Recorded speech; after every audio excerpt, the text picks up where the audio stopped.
Shalom, sahabat CS dimanapun Anda berada. Saya senang sekali bisa menjumpai Anda. Salam jumpa kembali. Saya Pendeta Cecep Suparman. Saya akan menyampaikan kebenaran firman Tuhan yang pasti akan memberkati kita semua. Sebelum saya melanjutkan firman Tuhan, bagi saudara yang baru pertama kali, tak bosan-bosannya saya mengincar saudara untuk langsung subscribe. Karena saya meyakini bahwa firman Tuhan yang saya sampaikan pasti memberkati kita semua. Bagi saudara yang diberkati, silakan saudara berikan komen, like, dan juga jangan lupa share. Tekan lonceng notifikasinya, supaya setiap kali saya membuat atau menayangkan firman Tuhan melalui channel saya ini, saudara yang pertama kali mendengarkannya, dan saudara yang pertama kali diberkati Tuhan.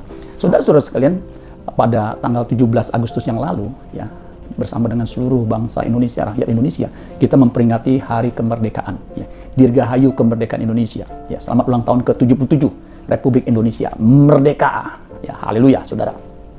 Saudara-saudara sekalian, ada satu yang menarik, ya, di setiap upacara 17 Agustus, ya, ada lagu yang sering dikumandangkan, ya, yang judulnya Hari Merdeka. Nah, lagu ini dikarang oleh Hussein Mutahar, ya, saudara tahu ya, Hussein Mutahar ini mengarang lagu ini pada tahun 1946, ya. Hussein Mutahar ini adalah ajudan dari Presiden pertama Soekarno, ya, diminta untuk membuat lagu yang membangkitkan semangat, dan H. Mutahar membuat lagu Hari Merdeka yang pertama kali dinyanyikan tanggal 17 Agustus 1946.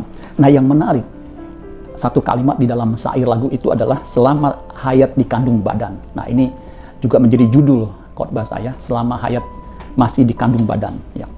Artinya apa? Kita tahu hayat itu hidup, ya. Masih dikandung badan artinya selama ada kehidupan, selama ada nyawa dalam hidupku, ya.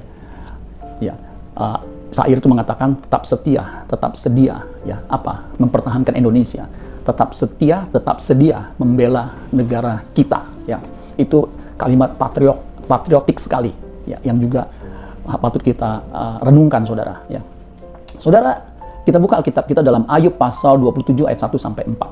Ini adalah rangkaian, ya, argumen Ayub, ya, ketika dia berbicara dengan keempat temannya. Ayub 27 ayat 1 sampai 4, maka Ayub melanjutkan uraiannya. Ya, ini uraiannya lanjutan.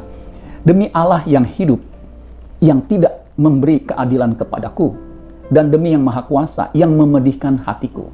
Nah, kalau saudara lihat di situ kalimatnya agak sedikit pesimis, ya. Demi Allah yang hidup, yang tidak memberi keadilan kepadaku. Apakah benar Allah tidak memberi keadilan?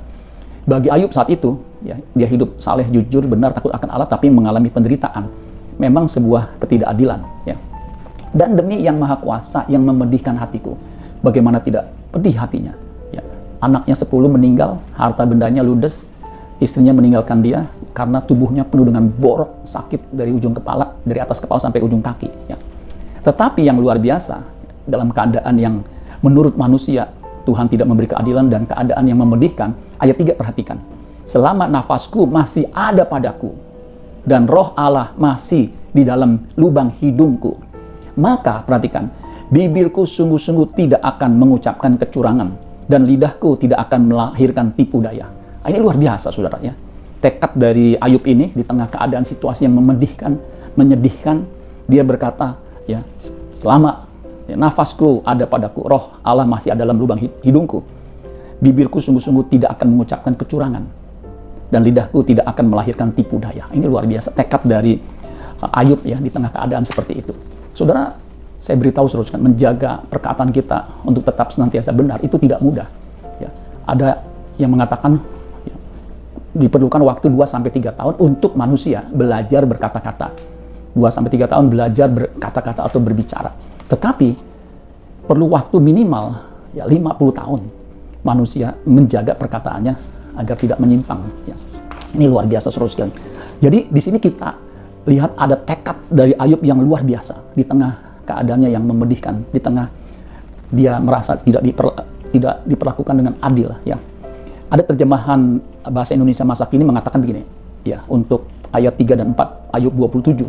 Ini lebih dramatis lagi, dikatakan, aku bersumpah selama Allah masih memberi napas kepadaku, selama nyawa masih ada di dalam badanku. Nah, ini selama hayat masih dikandung badan, bibirku tak akan menyebut kata dusta, Lidahku tidak akan mengucapkan tipu daya. Ini luar biasa, saudara sekalian ya. Kalimat penuh dengan tekad, penuh dengan janji yang luar biasa. Saudara, ternyata di ayat selanjutnya, ayat 5, terjemahan lama mengatakan begini, Ayub 27, ayat 5 terjemahan lama. Dijauhkan aku kiranya daripada membenarkan kamu. Sampai putus nyawaku pun tiada kubiarkan kebenaranku diambil daripadaku. Ini luar biasa ya. Ayat 6-nya, aku berpaut akan kebenaranku dan, perhatikan nih, tiada kulepaskan dia. Artinya kebenaran tidak akan dilepaskan. Hatiku tiada menyalahkan daku. Dari sebab barang sehari umur hidupku. Jadi barang sehari hidup, sehari pun dia tidak akan melepaskan kebenaran. Dari mulutnya, dari hatinya. Ini luar biasa ya. Kalau New King James itu, Ayub 27 ayat 5b, itu juga kalimatnya bagus sekali. Till I die. Sampai aku mati. I will not put away my integrity from me. Sampai aku mati, aku tidak akan membuang integritasku. Ini luar biasa, saudara sekalian. Makanya judul perikop ini oleh King James itu diberi judul Job. Job itu Ayub, ya, maintain his integrity. Ayub memelihara integritasnya. Nah, ternyata saudara sekalian, Ayub bukan hanya mengungkapkan tekadnya untuk hidup benar, tekadnya untuk hidup tidak menyimpang, perkataannya tetap penuh dengan kebenaran, tidak ada dusta. Ya. Dia pernah ungkapkan juga di pasal 31 ayat 1. Ya, ini ungkapan tekad yang luar biasa ya. Terjemahan bahasa Indonesia masa kini mengatakan begini, Ayub 31 ayat 1. Dengan sumpah aku telah berjanji, gadis muda tak akan kupandang dengan berahi. Ini luar biasa ya. Dia berjanji, bertekad untuk apa? Ya, tidak selingkuh dengan gadis muda. Padahal biasanya orang ya, kalau punya harta kekayaan itu jatuh dengan tak yang ketiga ya. Biasanya tahta, ya, tahta itu kedudukan, kemudian harta jadi sombong. Ya, kalau tahta membuat dia menjadi merasa berkuasa, ya, harta membuat dia merasa sombong, bisa melakukan sesuatu, dan wanita jatuh dalam, biasanya pria jatuh dalam dosa perselingkuhan atau perzinahan. Nah, firman Allah yang hidup, Ayub 31 ayat 1, aku telah berjanji untuk mengekang mataku agar tidak memandang anak gadis dengan penuh hawa nafsu. Nah, ini luar biasa tekad dari Ayub ini, saudara. Ini patut kita contoh ya. Sebagai pria, ya, sebagai kepala rumah tangga, apalagi sukses, ya, punya kedudukan, punya jabatan, ya, biasanya ya, jatuh di 3 hal itu ya, yang membuat pria jatuh terjerubak ya, itu adalah wanita ya. Nah, tekad seperti ini ya harus kita kobarkan. Ternyata bukan hanya Ayub yang punya tekad yang luar biasa untuk tetap hidup benar, mempunyai integritas. Bani Asaf juga begitu. Dia ungkapkan dalam kalimat yang juga dramatis di Mazmur 73 ayat 25 sampai 26. Ini juga ayat yang luar biasa. Dikatakan begini ya. Siapa gerangan ada padaku di sorga?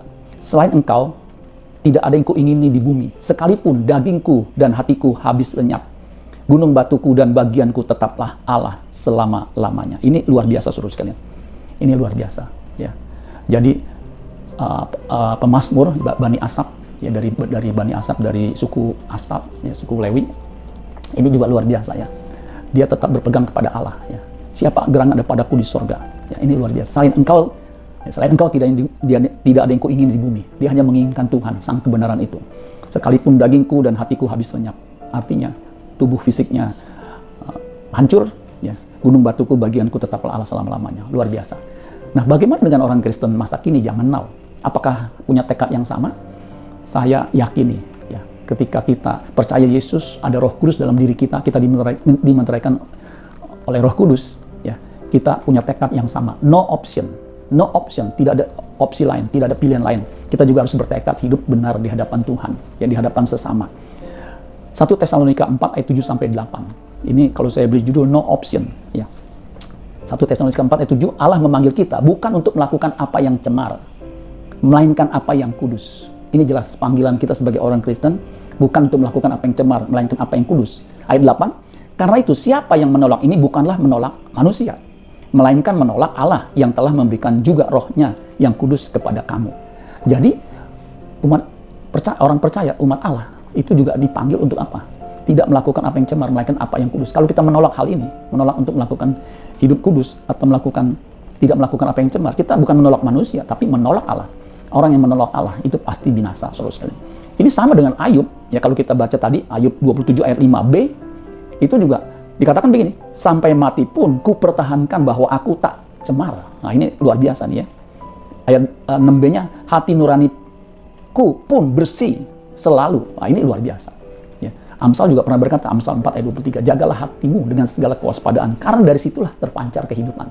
Kalau kita mau memiliki hidup kekal, kita harus menjaga hati kita tetap bersih, dengan tetap murni, saudara sekalian. Terjemahan versi mudah dibaca untuk 1 Tesalonika 4 ayat 7 mengatakan gini, Allah telah memanggil kita untuk hidup suci, bukan hidup dalam dosa. Jadi orang yang menolak ajaran itu, ini ajaran Kristus, ajaran Kristen, ia bukan menolak manusia, tetapi menolak Allah yang memberikan Roh Kudusnya kepada kamu. Saudara-saudara sekalian, mari saudara sekalian, kita memiliki tekad seperti Ayub, ya, seperti Bani Asaf, ya, seperti Paulus, dia tulisan kepada jemaat Tesalonika ini, ya, kita dipanggil untuk melakukan apa yang benar, ya, bukan melakukan apa yang cemar, ya, melakukan yang kudus, sebab Allah itu kudus. Ya, 1 Petrus 1 ayat 16, kuduslah kamu, sebab aku ini kudus. Itu jelas, ya. Kekudusan menjadi target yang kita harus kejar. Kejarlah kekudusan, sebab tanpa kekudusan tidak ada seorang pun yang akan melihat Allah. Ibrani 12 ayat 14. Saudara-saudara sekalian, kita nggak punya opsi lain. Ya, ketika kita percaya Yesus, ini harus menjadi tekad kita. Lalu Ayub bersumpah, dia berjanji dengan sungguh-sungguh, dengan serius. Jaminannya adalah nyawanya. Ini luar biasa. Biar kita juga di sisa hidup kita ini, yang sementara ini, di tengah dunia yang sulit, untuk kita bisa hidup benar, bisa hidup kudus, ya. Bukan hanya sulit, sukar untuk hidup benar, ya, tetapi mustahil. Tetapi apa yang mustahil bagi manusia, tidak mustahil bagi Allah. Kalau kita menyertakan Roh Kudus dalam hidup kita, mari kita memenuhi panggilan kita, yaitu hidup tidak cemar, tidak melakukan apa yang cemar, tetapi melakukan apa yang kudus. Tuhan Yesus menguatkan kita dan menolong kita. Amin buat firman Tuhan. Tuhan Yesus memberkati. Sola Gracia.